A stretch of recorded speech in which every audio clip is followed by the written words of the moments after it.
तो हाँ दोस्तों, मैं CS कुंदन कुमार। आज मैं जो क्लास लेने वाला हूँ वो मैं कंसेंट और फ्री कंसेंट के बारे में लेने वाला हूँ। ये अगेन एक इंडियन कॉन्ट्रैक्ट का पार्ट है। जब हम इंडियन कॉन्ट्रैक्ट एक्ट में बेसिक कॉन्ट्रैक्ट की डेफिनेशन पढ़ रहे थे तो वहाँ पे मैंने बताया था कि जो इसेंशियल एलिमेंट्स होते हैं एक वैलिड कॉन्ट्रैक्ट के लिए, जो भी इसेंशियल्स होते हैं उसमें एक पॉइंट आया था फ्री कंसेंट। एक पॉइंट आया था फ्री कंसेंट। हमने बताया था कि किसी भी कॉन्ट्रैक्ट को होने के लिए फ्री कंसेंट होना जरूरी है। जब तक फ्री कंसेंट नहीं होगा उस कॉन्ट्रैक्ट को हम एक वैलिड कॉन्ट्रैक्ट नहीं मानेंगे। तो आज इसी टॉपिक को हम लोग कवर करने वाले हैं कि इसका क्या मतलब है। इस क्लास को स्टार्ट करने से पहले मैं चाहूँगा कि आप लोग बेल आइकन को दबा करके मेरे चैनल को सब्सक्राइब करें, ताकि समय समय पे फाइनेंस से रिलेटेड जो क्लासेस हैं और जो लॉ से रिलेटेड क्लासेस हैं, मैं आने वाले टाइम में जो भी क्लास है, जैसे कॉन्ट्रैक्ट एक्ट हो गया, सेल्स ऑफ गुड्स एक्ट हो गया, पार्टनरशिप एक्ट हो गया, और CA और CS के लिए और भी जो सारे जितने सारे लॉ हैं, जैसे कंपनीज एक्ट हो गया, तमाम सारे लॉ की क्लासेस टाइम पे मैं यूट्यूब पे अपलोड करता रहूँगा और ये आप सारे स्टूडेंट्स के लिए बहुत बेनिफिशियल है। तो समय समय पे अपडेट को पाने के लिए एक रिक्वेस्ट है कि आप लोग मेरे चैनल को सब्सक्राइब करें और अपने दोस्तों के बीच में इसको शेयर करें और लाइक करें। फ्री कंसेंट, जैसा कि हमने बताया कि हर कॉन्ट्रैक्ट को होने के लिए फ्री कंसेंट होना जरूरी है। तो फ्री कंसेंट का मतलब होता क्या है? फ्री कंसेंट किसे कहते हैं? फ्री कंसेंट को समझने से पहले हमें ज़रूरत है कंसेंट समझने की, कि कंसेंट क्या होता है, कंसेंट से हम क्या समझते हैं। ठीक है, कंसेंट से हम क्या समझते हैं? Consent defined under section 13 of the Indian contract act. Section 13 में कंसेंट को डिफाइन किया गया है। According to this section, when two or more person agreed on same thing in a same sense, it's known as consent. दो बात मैं बोल रहा हूं कि when two or more person agreed on same thing in same sense, okay, it's known as consent। कि जब दो या दो से अधिक व्यक्ति, ठीक है, एक ही चीज को लेकर के, सेम थिंग को लेकर के अपने विचारों को एक जैसा रखते हो, राइट, तो उसे हम कंसेंट कहेंगे, right. when two or more person agreed on same thing in a same sense, it's known as consent। जैसे मैं ये मार्कर बेचना चाहता हूँ, सामने वाला कोई व्यक्ति है जो बोला कि मैं ये मार्कर खरीदना चाहता हूँ, तो हम ये मार्कर बेचना चाह रहे हैं, मैं ऑफर दे रहा हूँ बेचने के लिए, और सामने वाला व्यक्ति खरीदने के लिए इच्छुक है, राइट। यानी हम दोनों की सोच क्या हो रही है, मिल रही है, ठीक है। और हमने पढ़ा भी था कि ऑफर जब दिया जाए और सामने वाला व्यक्ति अगर उस ऑफर को उसी तरीके से स्वीकार करे तो इसको हम क्या कहेंगे, एक्सेप्टेंस कहेंगे। और जब ऑफर और एक्सेप्टेंस दोनों मिलता है तो बन जाता है प्रॉमिस, ओके। अच्छा, तो ये एक कंसेंट का डेफिनेशन है कि जब दो या दो से अधिक व्यक्ति का किसी पार्टिकुलर थिंग्स को लेकर के उसका विचार एक जैसा हो जाए, अगर उसकी सहमति एक जैसी हो जाए तो हम उसको कंसेंट कहेंगे। मान लो कि किसी को अपने बेटे की शादी करना है, राइट, अपने बेटे की शादी करना है, तो बेटे की शादी करना है तो उनके यहाँ एक रिश्ता आया। रिश्ता आने के बाद सब कुछ समझ बूझ होने के बाद सब कुछ दोनों परिवारों ने एक दूसरे को जाना बूझा, और जानने बूझने के बाद, ठीक है, दोनों परिवार ने, यानी कि लड़का के परिवार ने लड़की वाले को स्वीकार किया और लड़की वाले का परिवार था उन्होंने लड़के वालों को स्वीकार किया। यानी दोनों की शादी पे, है ना, शादी पे विचार क्या हो गया, एक जैसा हो गया। यानी कि दोनों लोगों ने अपनी अपनी कंसेंट दी, राइट, दोनों लोग सहमत हो गए। लेकिन कॉन्ट्रैक्ट एक्ट में जब हम पढ़ रहे थे, इसेंशियल एलिमेंट्स जब हम पढ़ रहे थे, तो कॉन्ट्रैक्ट एक्ट में लिखा हुआ था कि for the purpose of a valid contract free consent required, okay, free consent होना जरूरी है। यानी कि कॉन्ट्रैक्ट एक्ट में उन्होंने ऐसा क्यों नहीं लिखा कि कंसेंट होना जरूरी है, उन्होंने लिखा कि फ्री कंसेंट होना जरूरी है। उन्होंने कंसेंट नहीं लिखा, क्या लिखा, फ्री कंसेंट होना जरूरी है। तो इस फ्री कंसेंट का क्या मतलब है? क्यों नहीं लिखा कि कॉन्ट्रैक्ट होने के लिए कंसेंट होना जरूरी है? इसके पीछे बात ये है कि मान लीजिए आप, ठीक है, कि ए बी से कुछ परचेस करना चाहता है। मान लेते हैं ए बी से कुछ परचेस कर, मान लेते हैं कि बी के पास एक बाइक है, बी सेलर है और ए क्या है, बायर है, ए बायर है, ठीक है। इस बाइक को ए खरीदना चाहता है, लेकिन बी ने डिनाई कर दिया, बी ने मना कर दिया कि मैं अपना बाइक नहीं बेचूंगा। तो ए ने इसको क्या किया, ए ने इसको धमकी देता है। ए ने क्या किया, इसको धमकी दिया, डराया धमकाया, ठीक है, डराया धमकाया कि तुम्हें तुम्हारी बाइक बेचना पड़ेगा। ओके, डराने धमकाने के बाद बी को ऐसा लगने लगा कि शायद मैं अगर अपना बाइक न बेचूं तो ए हमको क्या करेगा, मारेगा, पीटेगा। ओके, बी ने डर से क्या हुआ, बी डर करके ए को अपना बाइक बेचने के लिए क्या हो गया, राजी हो गया। अब एक बात बताइए, बी स्टार्टिंग में बी ऑफर को एक्सेप्ट नहीं किया था, लेकिन जब ए के द्वारा धमकी दिया गया, जब डराया गया, धमकाया गया, तो डर से बी एग्री हो गया।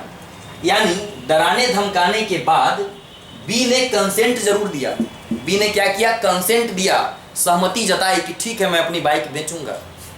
लेकिन एक बात बताइए कि क्या ये जो कंसेंट दिया जा रहा है, क्या ये फ्री कंसेंट है? डराने धमकाने के बाद जो कंसेंट दिया जा रहा है, क्या ये कंसेंट फ्री है? बिल्कुल फ्री नहीं है, ये कंसेंट जबरदस्ती दिया जा रहा है, ठीक है। और इस तरीके से अगर कोई कंसेंट दिया जाएगा तो हम इसको फ्री कंसेंट नहीं मानेंगे,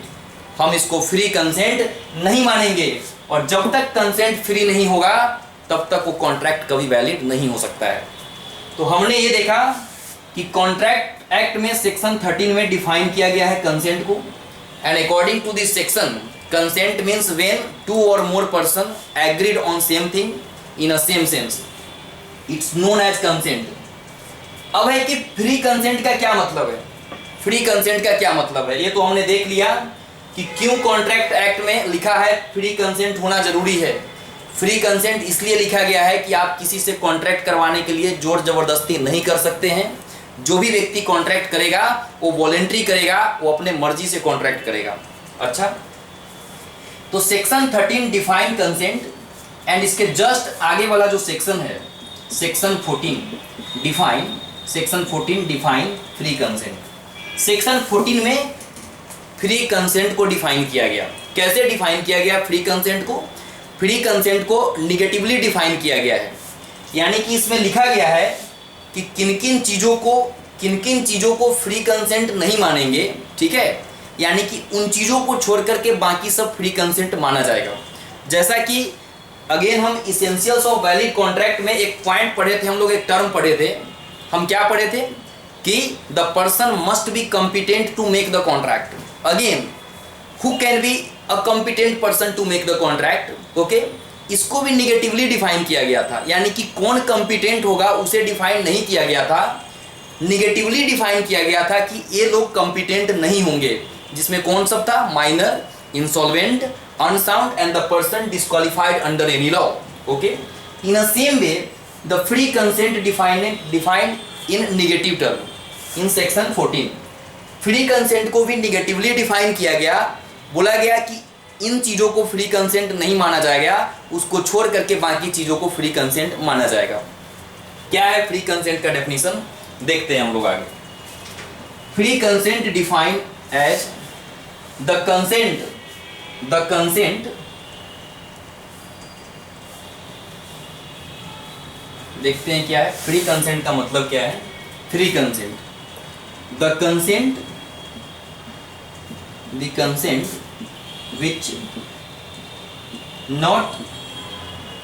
which not given because of पहला coercion,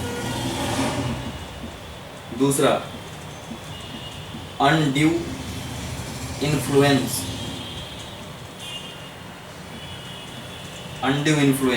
तीसरा फ्रॉड, चौथा miss representation, and last one is mistakes.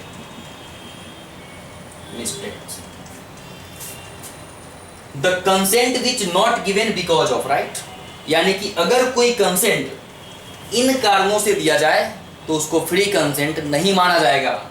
The consent which not given because of A, okay, because of known as free consent, कि अगर इन कारणों से consent न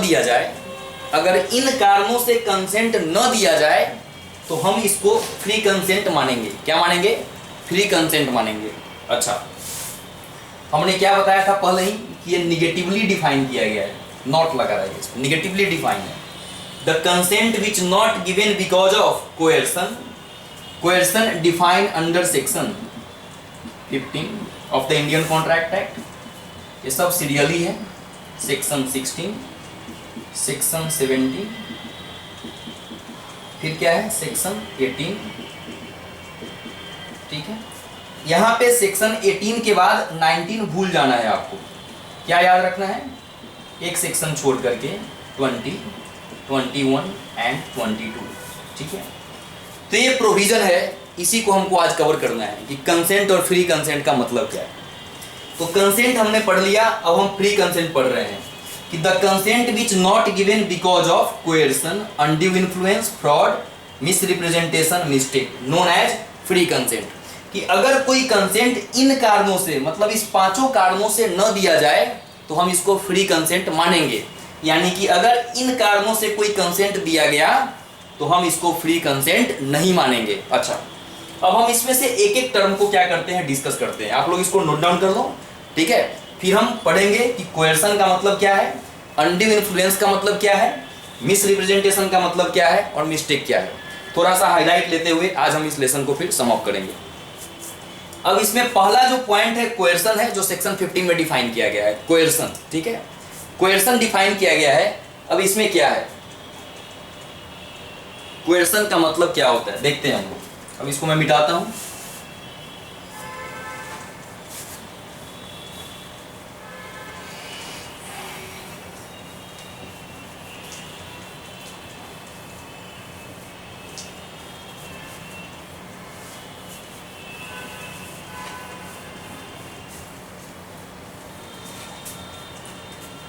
पहला जो था कोएर्सन था, राइट। कोएर्सन सेक्शन कौन सा था इसमें, सेक्शन 15 था। अच्छा, देखते हैं कोएर्सन का मतलब क्या होता है। बोलता है कोएर्सन का मतलब है, ओके, कि कोई भी व्यक्ति अगर किसी सामने वाले पर्सन को, ओके, डरा रहा है, धमका रहा है, क्या कर रहा है, डरा रहा हो, धमका रहा हो, ठीक है, या उसके प्रॉपर्टी को कब्जा करने की धमकी दे रहा हो कि हम तुम्हारी प्रॉपर्टी को कब्जा कर लेंगे, ओके, गलत तरीके से। और ये सब डराना धमकाना, ओके, जो भी चमकाना या धमकाना जो चल रहा है, इस सब के पीछे कारण है कि सामने वाला व्यक्ति जो धमकी देता है या जो धमकी दे रहा है, उसका एक ही पर्पस है कि वो चाहता है कि सामने वाला व्यक्ति उसके साथ कॉन्ट्रैक्ट करे, ठीक है।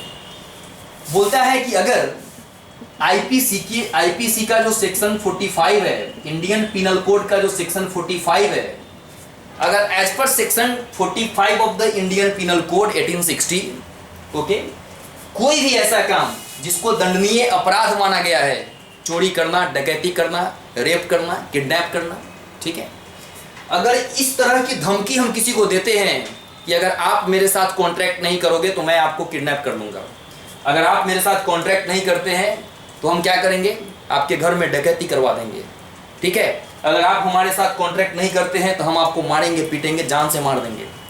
इस तरह की अगर कोई धमकी देता है, ठीक है, तो इसको कोएर्सन माना जाएगा। क्या माना जाएगा, कोएर्सन माना जाएगा। और हमने जस्ट पढ़ा है कि अगर कोएर्सन हुआ तो इसको फ्री कंसेंट नहीं माना जाएगा, और अगर फ्री कंसेंट नहीं माना गया तो वह एक वैलिड कॉन्ट्रैक्ट भी नहीं माना जाएगा। आप लोगों को एक और बात याद रखना है कि अगर कोई कॉन्ट्रैक्ट विदाउट फ्री कंसेंट होता है, अगर कोई कॉन्ट्रैक्ट विदाउट फ्री कंसेंट होता है तो उसको वाइडेबल कॉन्ट्रैक्ट कहा जाता है, वाइडेबल कॉन्ट्रैक्ट कहा जाता है। इसका मतलब ये है कि if any contract to be made, okay, if any contract to be made because of coercion, undue influence, fraud, misrepresentation और mistake, then the contract known as voidable contract. Voidable contract हम आगे पढ़ेंगे, डिटेल में पढ़ेंगे, तो मैं ज़्यादा उस पर फोकस अभी नहीं कर रहा हूँ, अभी हमको फ्री कंसेंट पे फोकस करना है। हम जैसा कि बता रहे थे कि कोएर्सन का मतलब है कि जब एक व्यक्ति किसी सामने वाले व्यक्ति को डरा रहा हो, धमका रहा हो, और उस डराने धमकाने का पर्पस क्या है, कॉन्ट्रैक्ट किया जाना, कि सामने वाला व्यक्ति मेरे से, हमसे डर के क्या करे, मेरे साथ कॉन्ट्रैक्ट करे। इसी तरह के चीज़ों को हम क्या कहेंगे, कोएर्सन कहेंगे। जैसे मान लो एक ए व्यक्ति है, यहाँ पे एक बी है, ठीक है, बी के पास बहुत ही अच्छी कार है, बी के पास बहुत अच्छी कार है, बहुत सुंदर कार है। मान लो इन्होंने क्या किया है, इंपोर्ट किया है, इंपोर्ट किया है, ठीक है, विदेशों से, फॉरेन से मंगवाया इन्होंने। इसकी कार ए को पसंद है, राइट, इसकी कार ए को पसंद है। अब ए का कहना है कि तुम अपना कार मुझे बेचो, सेल करो, तुम अपना कार मुझे सेल करो। बी का कहना है कि मैं अपनी कार, मैं अपने शौक को पूरा करने के लिए मंगवाया हूं, मुझे अपनी कार नहीं बेचना है। ए कहता है कि अगर तुम नहीं बेचा तो मैं तुम्हारा मर्डर करवा दूंगा, मैं तुम्हें जान से मार दूंगा। अब एक बात ध्यान रखिए, यहाँ पे बी का कंसेंट फ्री कंसेंट नहीं है। अब बी डर के कार दे रहा है, डर के कार दे रहा है कि शायद मैं अगर कार नहीं दिया तो मुझे जान से मार देगा। अगर ऐसा अगर डरने के बाद बी ने अगर ए को कार दिया, इसी को हम क्या कहेंगे, कोएर्सन कहेंगे। क्या कहेंगे हम, कोएर्सन कहेंगे। दूसरा एग्जाम्पल, इसी एग्जाम्पल में मैं एक दूसरा एग्जाम्पल देता हूं। मान लेते हैं कि बी के पास एक लैंड है, बी के पास एक लैंड है, एक लैंड है, एक खाली जमीन है, लैंड है, प्रॉपर्टी है, राइट। ए का कहना है, ए का कहना है कि अगर आप इसमें से आधी जमीन, अगर आधा जमीन हमें नहीं दोगे, अगर आधी जमीन मुझे नहीं दोगे तो इस जमीन को, पूरे जमीन को मैं कब्जा कर लूंगा, ठीक है, पूरे जमीन को कब्जा कर लूंगा। ए जो है, मान लेते हैं कि ये लीडर टाइप लोग है, ये लीडर टाइप लोग है, ठीक है, ये क्या है, लीडर है, और इसको हम क्या, बदमाश टाइप लोग हैं, लोग है ना। तो बदमाश टाइप लोग है, मैं ऐसा नहीं बोल रहा हूं कि सारे लीडर बदमाशी होते हैं, लेकिन हाँ, इनका छवि कुछ ऐसा ही होता है मार्केट में, ठीक है। तो ये क्या चाहते हैं कि अपने दबंग अपने चाल चलन की वजह से चाहते हैं कि मैं सामने वाले प्रॉपर्टी को क्या करूं, कब्जा कर लूं, सामने वाले प्रॉपर्टी को क्या करूं, मैं कब्जे में ले लूं। अच्छा, तो बी को ऐसा डर लगने लगा कि कहीं मेरी पूरी प्रॉपर्टी मेरे हाथ से नहीं चले जाए, तो इन्होंने डर के क्या किया, आधा प्रॉपर्टी उसको दे दिया। लेकिन अगेन मैं आपसे पूछ रहा हूं, क्या इसमें बी का कंसेंट फ्री कंसेंट है? Answer is no. कंसेंट है, उन्होंने अपनी सहमति जताई है, लेकिन सहमति क्या जताई है, सहमति क्या जताई है, जबरदस्ती जताई है। यानी इनके द्वारा जो कॉन्ट्रैक्ट किया जा रहा है, ये कॉन्ट्रैक्ट वॉलेंटरी नहीं है, यानी कि अपने मन से इन्होंने ये कॉन्ट्रैक्ट नहीं किया है, इनसे कॉन्ट्रैक्ट जबरदस्ती करवाया जा रहा है। इसी तरह के चीज़ों को हम कोएर्सन कहेंगे, जो इंडियन कॉन्ट्रैक्ट एक्ट के सेक्शन 15 में डिफाइन किया गया है। एक और बात इसमें ध्यान देने वाली बात है कि जब कोएर्सन की मैं बात करूंगा, जब भी मैं कोएर्सन की बात करूंगा, तो यहाँ पे जो ए और बी है, दोनों इंडिपेंडेंट होंगे, ए और बी दोनों इंडिपेंडेंट होंगे। इसमें ए और बी के बीच में किसी रिलेशनशिप का एग्जिस्ट किया जाना जरूरी नहीं होता है। ए और बी दोनों क्या होंगे, कंप्लीटली इंडिपेंडेंट होंगे, यानी कि ए और बी के बीच में रिलेशन कोई एग्जिस्ट करना जरूरी नहीं होता है। हो सकता है कि ए इस काम को डायरेक्ट करे, यानी कि डायरेक्ट बी को धमकी देता है। ये भी हो सकता है ए डायरेक्ट न करके किसी थर्ड पार्टी के द्वारा उसको धमकी दिलवा रहा है, ये भी हो सकता है, ये भी पॉसिबल है। बट इसमें एक चीज़ जरूर आपको याद रखना है कि ये दोनों पार्टी इंडिपेंडेंट होता है, इसके बीच में किसी रिलेशनशिप को एग्जिस्ट करना जरूरी नहीं होता है। अच्छा, तो ये था कोएर्सन, ठीक है, एज पर सेक्शन 15। इसके बाद जो है सेक्शन 16, वो अनड्यू इन्फ्लुएंस की बात करता है, वो अनड्यू इन्फ्लुएंस की बात करता है। जैसा कि नाम से ही आपको शायद कुछ क्लियर हो रहा होगा, अनड्यू इन्फ्लुएंस यानी कि पोजीशन का नाजायज फायदा उठाना। अनड्यू इन्फ्लुएंस इसका मतलब ही होता है गलत तरीके से फायदा उठाना, राइट, नाजायज फायदा उठाना। तो जब भी हम अनड्यू इन्फ्लुएंस की बात करेंगे, अनड्यू इन्फ्लुएंस की बात करेंगे, आपके दिमाग में ये बात आना चाहिए कि अक्सर अपने ही लोग नाजायज फायदा उठाते हैं। जो आपको नहीं जानते हैं, जो आपसे रूबरू नहीं है, जो आपसे अवगत नहीं है, वो कभी आपसे नाजायज फायदा नहीं उठाएंगे। इसीलिए जस्ट मैंने अभी कोएर्सन में आपको बताया कि कोएर्सन में किसी रिलेशन का एग्जिस्ट किया जाना जरूरी नहीं होता है। लेकिन जब मैं बात करूं अनड्यू इन्फ्लुएंस की, तो ध्यान रखें बात, अनड्यू इन्फ्लुएंस में एक रिलेशन एग्जिस्ट करता है, और अनड्यू इन्फ्लुएंस के केस में एक पार्टी क्या होगा, डोमिनेट करता है किसी दूसरे पार्टी को। यानी कि एक पार्टी का डोमिनेटिंग नेचर में होना जरूरी होता है, एक पार्टी का डोमिनेटिंग नेचर में होना जरूरी होता है। यानी कि एक पार्टी दूसरे को डोमिनेट करने के पोजीशन में होना चाहिए। जैसे कौन ऐसा पार्टी होता है जो एक दूसरे को डोमिनेट करता है, देखते हैं हम आगे।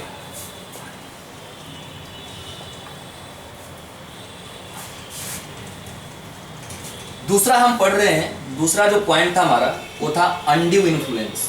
क्या था? Undue influence as per section 16। Undue influence as per section 16। अच्छा, हमने क्या बताया कि अनड्यू इन्फ्लुएंस का मतलब है, क्या है मतलब? गलत तरीके से, क्या है? गलत तरीके से फायदा उठाना, फायदा उठाना, राइट, फायदा उठाना, अपने पोजीशन का, पद का, ओके, पद का दुरुपयोग किया जाना, पद का दुरुपयोग किया जाना। क्या है इसका मतलब, थोड़ा देखना है। गलत तरीके से फायदा उठाना या अपने पद का दुरुपयोग किया जाना।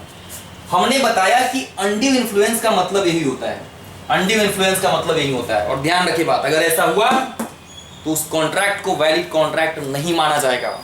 जैसे कौन कौन से ऐसे रिलेशन होते हैं जहां पे एक व्यक्ति दूसरे को डोमिनेट करता है, जहां पे एक व्यक्ति दूसरे को डोमिनेट करता है, देखते हैं। टीचर स्टूडेंट का रिलेशन, ठीक है, और मास्टर सर्वेंट का रिलेशन, मास्टर सर्वेंट का रिलेशन, एम्प्लॉयर एम्प्लॉय का रिलेशन, एम्प्लॉयर एम्प्लॉय का रिलेशन, ठीक है, डॉक्टर पेशेंट का रिलेशन, ठीक है, डॉक्टर पेशेंट का रिलेशन। तो कहने का मतलब है ये कुछ ऐसे लोग हैं जहां पे क्या करते हैं, ये लोग डोमिनेट करते हैं, ये लोग डोमिनेटिंग पावर में होते हैं, ये लोग डोमिनेटिंग पावर में होते हैं। मतलब ये है कि अगर कोई बच्चा किसी टीचर के पास पढ़ने जाता है तो टीचर जिन बातों को बताता है अक्सर स्टूडेंट उसको फॉलो करता है, राइट। मास्टर सर्वेंट, यानी कि मास्टर के इंस्ट्रक्शन के अकॉर्डिंग सर्वेंट काम करता है, एम्प्लॉयर के इंस्ट्रक्शन के अकॉर्डिंगली एम्प्लॉय काम करता है। अच्छा, डॉक्टर के इंस्ट्रक्शन के अकॉर्डिंगली पेशेंट क्या करता है, दवा का सेवन करता है। अब एक बात बताओ, मान लेते हैं कि कोई एम्प्लॉय और एम्प्लॉयर है, एम्प्लॉय और एम्प्लॉयर है। एम्प्लॉय को मन है कि मैं जॉब से क्या करूं, छुट्टी ले लूं, मुझे लीव पे जाना है, मुझे लीव पे जाना है, चाहे जॉब को छोड़ करके जाना है, मैं वॉलंटरी रिटायरमेंट लेना चाहता हूं, ये रिटायर होना चाहता है। अब उसकी जॉब करने की इच्छा नहीं है, ठीक है। अब एम्प्लॉयर जो है, एम्प्लॉयर का कहना है कि अगर तुम जॉब छोड़कर जाओगे तो तुम्हारा बचा हुआ पैसा, जो भी मेरे पास पैसा है, मान लेते हैं कि कुछ पैसा इसका बाकी है, बोलता है कि हम तुम्हारा पैसा तुमको नहीं देंगे। अच्छा, उसके बाद अगर मान लो इस एम्प्लॉय को कहीं दूसरे जगह अच्छी जॉब मिल रही है, दूसरे जगह अच्छी जॉब मिल रही है, एम्प्लॉय का कहना है कि साहब मेरी जॉब कहीं और लग गई है कि मैं अब यहाँ पे कंटिन्यू नहीं कर पाऊंगा। अब इस एम्प्लॉयर को मिर्ची लग जाती है कि तुम होते कौन हो मेरे बिना, मेरे हमसे बिना पूछे कहीं जाने वाले, ठीक है।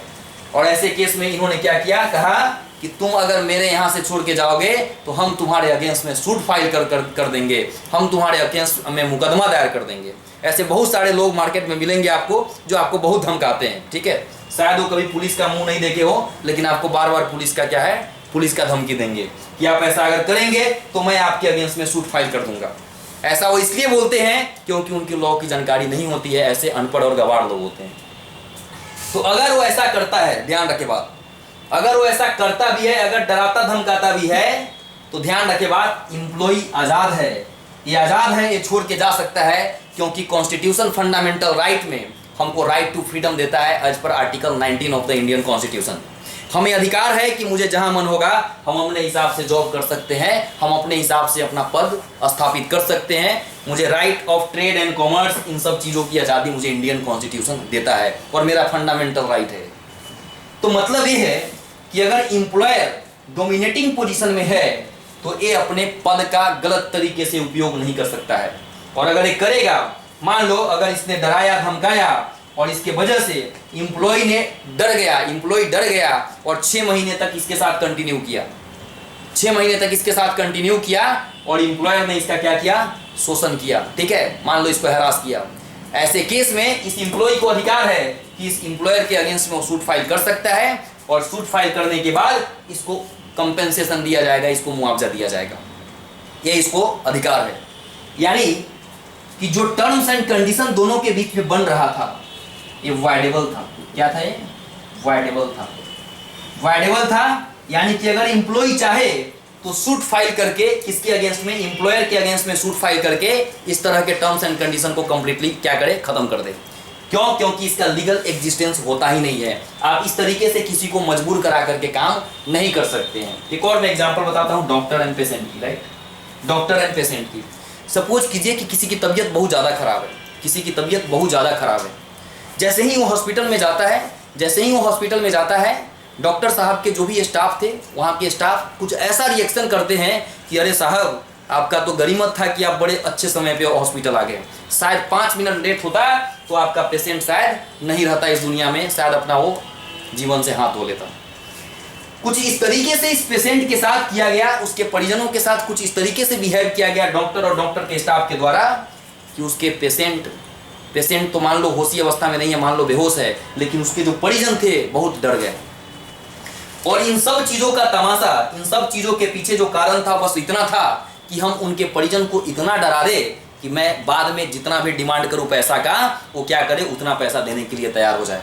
आजकल अगर आप जानते हो, अगर अवेयर हो आज के दुनिया से, तो आज बहुत सारे ऐसे न्यूज़ आते हैं, बहुत सारे ऐसे समाचार आते हैं कि आदमी मर जाता है लेकिन आज भी उनको आईसीयू में एडमिट करके रखा जाता है और 1 दिन के बाद 2 दिन के बाद लाश को रिलीज किया जाता है। आज ये इंसान की मोरल हो गई है। आज पैसा कमाने के लिए इंसान इतना गिर गया है, ठीक है, कि आज वो पैसा कमाने के लिए शायद कुछ भी कर सकता है, कि मरे हुए मुर्दे के नाम पे भी हॉस्पिटल वालों के द्वारा पैसा वसूला जाता है, और वो भी वैसे डॉक्टर जिसको इंडिया में या हम दुनिया में पूरी बात करें तो एक नोबेल प्रोफेशन माना जाता है। शायद धिक्कार है ऐसे लोगों पे जो ऐसा काम करते हैं। तो मतलब ये है कि डॉक्टर साहब ने क्या किया, डॉक्टर साहब के द्वारा क्या किया गया, मरीज के परिजनों को ऐसे डराया गया कि वो ज़्यादा से ज़्यादा पैसा दे। अब एक बात बताइए, इस तरीके से डराना धमकाना, इस तरीके से नाजायज फायदा उठाना just because of dominating power, क्या ये सही है कि गलत है? आंसर आप ही का होगा कि इस तरीके से किया जाना बिल्कुल गलत है। और अगर ऐसा कोई करता है तो ध्यान रखे बात, पैसा तो दे दिया जाएगा। जैसे मैंने एक एग्जांपल बताया कि आदमी मर जाता है फिर भी उसके क्या है, बिल दिया जाता है, ठीक है, उस समय तुम पैसा ले लो, लेकिन उसके बाद मैं कोर्ट जाऊंगा और उस कोर्ट में जा करके अगर मैंने प्रूफ कर दिया कि आदमी के मर जाने के बाद भी हमसे पैसा वसूला गया है, तो being a consumer protection right में भी मुझे अधिकार है कि if any deficiency found in a services then we have right to take the action and we can file a suit before the court. Okay, कि कंज्यूमर प्रोटेक्शन एक्ट के according भी deficiency in service अगर होता है तो मैं suit file कर सकता हूं।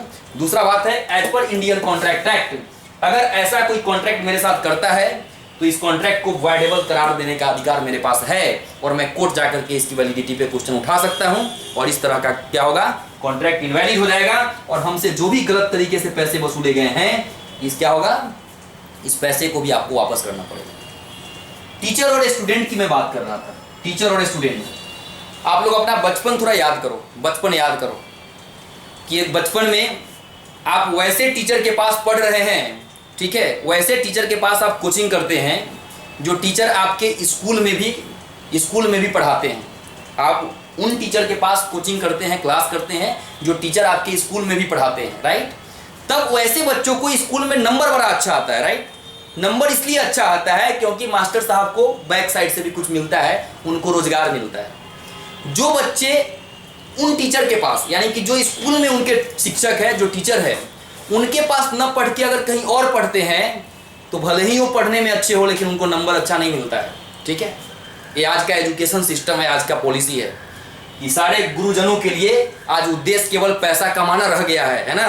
वो लानत हो गई इंडियन संस्कृति पे, है ना। और भारत की जो संस्कृति थी जहाँ पे हम दुनिया को शिक्षा देने का काम करते थे, लेकिन आज ठीक है